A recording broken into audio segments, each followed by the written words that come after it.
So I bought a Honda Talon 1 year ago. That video got pretty good traction. So I thought I would update, give you my thoughts after owning this for a year, having had it out, you know, in some interesting situations and whatnot, and just give you my thoughts 1 year later. Also compare and contrast, because I also own a Razor Turbo R. So here are my thoughts on the Talon. So I don't know if I mentioned last video, it's a 2023 1000R. Almost exactly 1 year ago I purchased, and I had inklings of getting rid of this a few months ago to get into a 64-inch Razor, but ultimately I changed my mind. This, compared to like the 24 Razor, I think is built tougher. A-arms, trailing arms, radius rods, everything is bigger, and I felt this is where I needed to stay.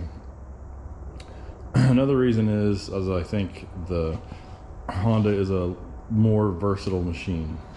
Now, that being said, after having the Razor out in the woods and this thing in the woods, if you're going slow, twisty, turny, tight wood stuff, CVT is superior.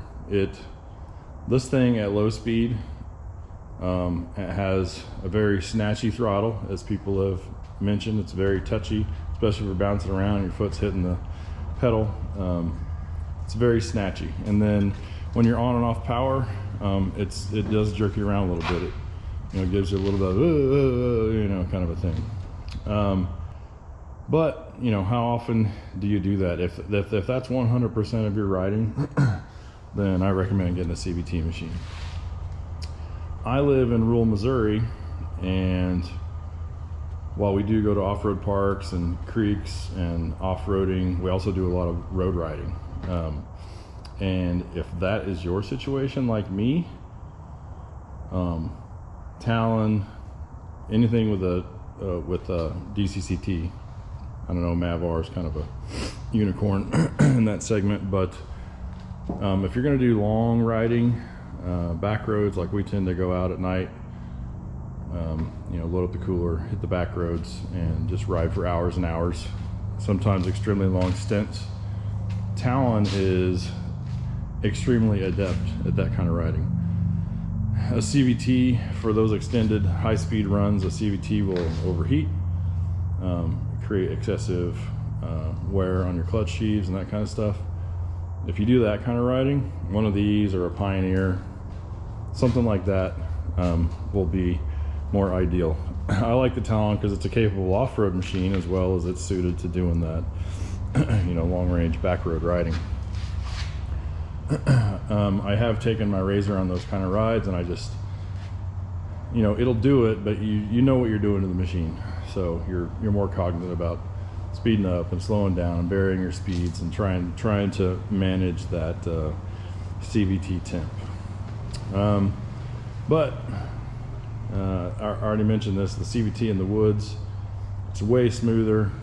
I didn't mention rock crawling. If you're into rock crawling, I don't recommend this machine. I've done light rock crawling just on trails with this, and like I mentioned, the snatchy throttle, the power delivery is pretty abrupt, because Honda doesn't, I think if they gave a different throttle profile to sort of numb the response of the throttle, it would be better at crawling. But yeah, it's sort of bouncy, jerky, trying to get over any type of rock obstacle. CVT is far superior. If I'm going to be doing rocks, I much prefer the Razor. So yeah, I feel like these are different use case machines. You can do all that stuff with this. I've seen these with 35s on them out at the local park, and guys are doing all, and they'll do it. They just don't do it as well. This I just consider, if my wife and kids aren't going, this is pretty much what I take. Like, it's fun rig, it's smaller, it's lighter, It's narrower than my Razor, so for woods riding and stuff, I prefer it. But I'm not riding. If you're out for 8-9 hours, you know, the herky jerkiness, you know, it might get to you. But you know, 3 or 4 hours like I ride when I go to an off-road park, it's not a big deal. So that's my sort of take on the machine as far as its use case and who the buyers might be. I'm pretty much finished up with it as far as all the mods I want to do. I recently did, you can see my videos, I did the trail armor skid plate. I don't know if some of you guys have had this issue. I've done on Reddit and stuff. Some people talk about alignment issues on these. I replaced the radius rods with these ones with the hind joints so I could adjust the alignment. So I measured it when it was new. This wheel was towed out like a full 1/2 inch more than this one. And as far as I could tell, there was nothing you could adjust. It seems like that's just the way it comes. So I bought the radius rods and I was able to get it in spec where I wanted it. I think they're both just slightly towed out, which is what they're supposed to be. But not crazy like it's scrubbing tires or anything. Obviously I did the System 3 bead locks, and these are 31-inch carnivores. I did not a rock crawling machine, so a carnivore is a good off-road tire. Good spacing in the lugs. They clear out easily when you get it in the mud. So those are working well for me. These are just eBay rock sliders. I think they're like Super ATV knockoffs. They're exactly the same as far as I can tell. And quality and fit was fantastic. So for $50 a slider, I'm into that all day long. These are Honda trailing arm guards, just to help it slither over rocks if you you know, bottom it out. At the same time, like I say, I live in rural Missouri. We ride in a lot of fields and stuff. Corn stalks on these genetically engineered corn stalks, they're the hardest thing in the world. Like I used to just run over those things no problem, but they're like steel. So here, see if I can get this a little better. So I did the A-arm guards. That was mainly just to protect the CVs, keep corn stalks and stuff from getting up in there, but I don't think I bottomed them on a rock, but it definitely helps corn stalks and stuff getting up there. Rough country 4,500 pound winch. Threw it in there as a precaution. I actually used it the first time I took it out, so definitely recommend the winch. That thing's like $270 for the whole deal. Highly recommend it. It'll go on a stock bumper, or if it just fine on my Super ATV bumper. Super ATV windshield. I think every Talon I've seen ever, if they don't have a half windshield, they have one of these. All my friends who have Talons have these. They work great. The only thing I don't like about it is it rattles when it's open, but I like having the flexibility of having those. No factory audio in the Talon. That was kind of a bummer. I don't always listen to music when I'm riding, but I don't know. I didn't see that there was a Honda option. There probably is, but it's definitely not a, you know, it doesn't come factory in it. So I went with this sound bar that I've seen everybody run. It works well. It does all right.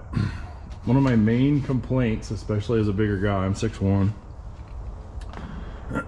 As a bigger guy, this car is definitely engineered with, like, I assume it was, you know, engineered with Americans in mind, but you know, as a large corn-fed farm boy, it is very tight in here. That's the main reason I didn't do this for cool factor or whatever. But you know, my midsection is not as trim as it could be, obviously. Getting in and out with the factory hard steering wheel in place, you know, you got to turn yourself sideways to kind of wiggle yourself out. There's that. So going to the removable steering wheel helped that, but it still has this issue, like leg room between where your hips and your knees are.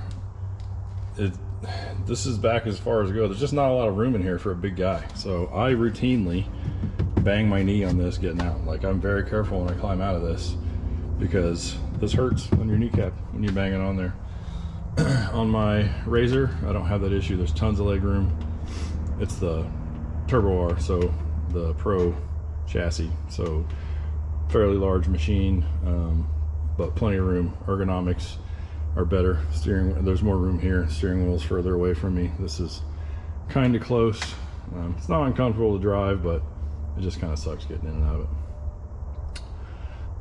Other mods I did, so this is a big one, and this is something I wish people told me before I bought a Talon, is these things run fucking hot. If you're out on a 100-degree day, you're gonna get cooked in this machine. Now, if you got the window open, you can do the door things that kind of keep the doors open to get air in, but tons of air comes into the cab through the floorboard, through where the pedals mount and through those drain holes. So you get cooked.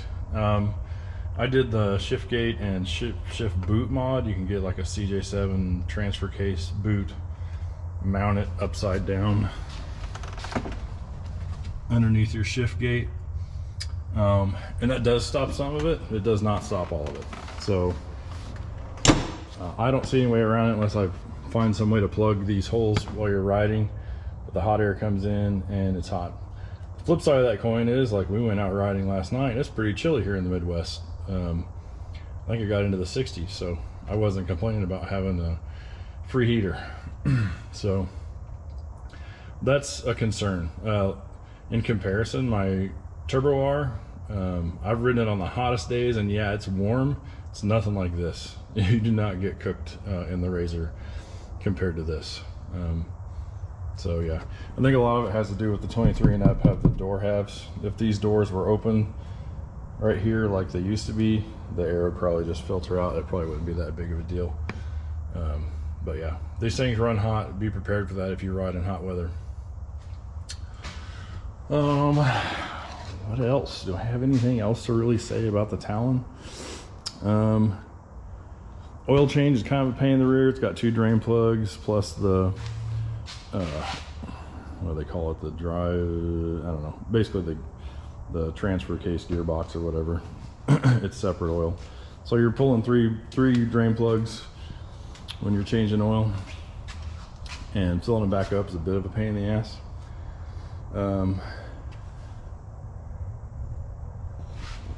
What is this? What is this? It's nothing. Okay. Another thing, and we had a Honda dealer, me and my buddies have Talons, but the Honda dealer mentioned when you change the oil, there's 2 filters. This filter for engine oil, this filter for whatever the transfer case, gear case. The manual says 9 foot-pounds on these guys. That's bullshit. People twist these off routinely at 9 foot-pounds. The dealer said they've done it all the time. They recommend 7 foot-pounds. I just kind of do them until they're tight and then just give them a little bit of a snug, but you can twist those bad boys off. So, point of advice for someone who might be buying one of these and doing their own maintenance. The other thing I can't show you that's annoying about the Talon is this air intake. So all the air that gets it's right here. Those of you who ride, especially if you have a rear windshield, when you're riding in the dust, you know, you're going, it creates a low pressure here, so air tends to circulate right here. Well, it sucks it right in there, goes through a little snorkus to keep water out, and then into your air box and filter, and it sucks in a lot. And those filters, the Honda cells, are expensive, so you'll go through them like mad if you don't do something. There are lots of options out there. People make, you know, where a pre-filter can sit out here. You have to cut a hole and take all this apart. I went with pre-filter mod. Who makes that filter? Uni. Just check any of the forums or whatever. You can get a Uni filter. It mounts right on the intake tube inside the air box, so it pre-filters before it hits the main air filter. So we're a year in. I did that mod right away, and I'm still on my stock air filter. Now I have to pull that pre-filter off and clean it regularly, but I would much rather do that because the Honda filters are not serviceable. You have to replace it, and they're kind of a pain in the dick to get out. They're like 10 or 12 screws. It's not very much fun. You have to take it out anyway to do the pre-filter, but there's that. So definitely if you're new, got a new machine, I would do a pre-filter mod of some sort. The one that comes up here is pretty cool. They make another one where you cut a hole and it sits inside, also pretty cool. The easiest way is to do the uni-filter mod in the air box. You can't see it, it works fine. I've ridden it with it extremely dirty and the machine still runs fine. No power loss or anything like that. It does the job. Other things I can say about the Talon. So the Talon, the motor and transmission is built and assembled in Japan, shipped to Kentucky, I think, where it's built in a Honda assembly facility where the chassis and all that stuff is done. You can kind of tell. This pisses me off. Like any mod that I've done, any bolt that I have taken out is over tightened.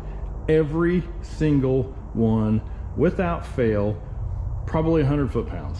Like, just dumb. Like, I had to do this, I had to drill the factory ones out. Like, and the back ones are still stripped. Like, I've tried to take them out, they're stripped because whoever over-tightened them, and the hardware is not that great quality. Bumper, everything was over-tightened. I did the pack out mod.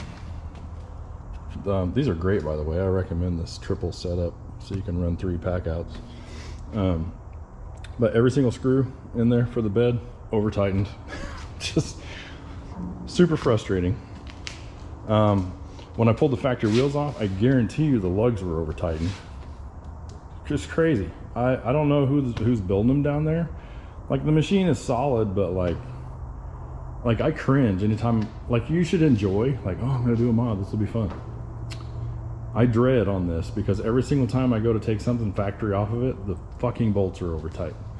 So I don't know if you're paying attention to this or not, Honda, but there you go. This rear window mod, this is Starlight MT. I don't know if I would have done one of these. I think they help going down the road in the dust. This helps keep dust from blowing into the passenger area. I only did this because they sent it to me and asked me to do like a build or an installation video, but I've left it on there. I really like it. It does a good job. So I do recommend, if you do a front windshield, you definitely want a rear, because you'll just suck air up into the cab, or suck dust up into the cab and all that kind of stuff if you're doing high-speed riding. I don't know what else I can say. First mod I did was I mentioned in the first video, first mod I did was bus bar. I went ahead and did the Honda one because it just mounts perfect. I would show it to you, but you have to pull the windshield off and then pull this cowl off, and it's not very much fun. I did that, and then the other mod I did this to try and combat the dirt and the air. It doesn't stock, they don't come with this rubber flap right here. I don't know why. Like, I watched a Honda video where they're assembling them in the factory, and sure as shit they only have rubber on the driver's side.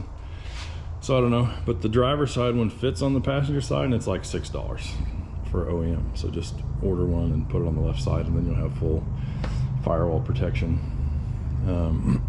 As far as keeping air from pushing hot air back at you, and then keeping mud and stuff out from under that cowl and getting all your wiring and stuff all dirty. What else? RAM mount for my phone. These don't have GPS.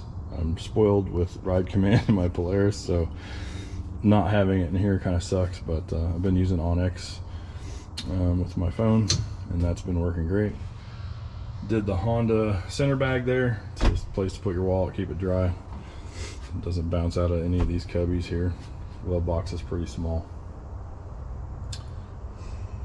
That is pretty much it. All these bitches and complaints are relative. Overall, I still like the machine.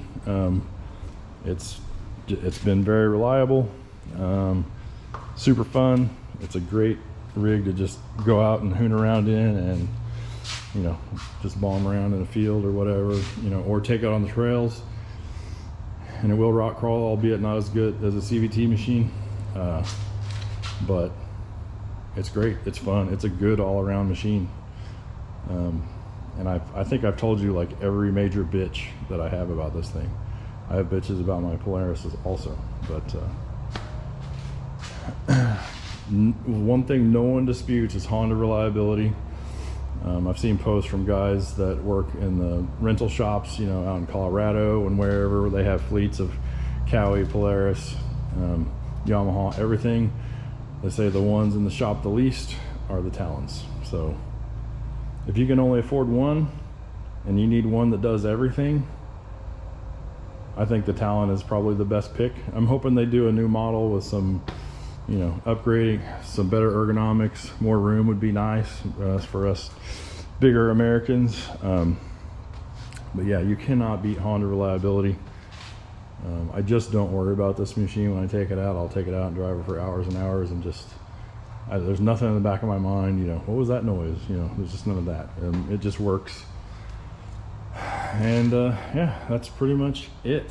So yeah, hope you guys enjoy. I know a lot of people watched that first video that I did, and I just wanted to update that and let you guys know what I think about the machine a year later. So anyway, I'm gonna cut this off with some riding video, and please like and subscribe, and I'll catch you guys later.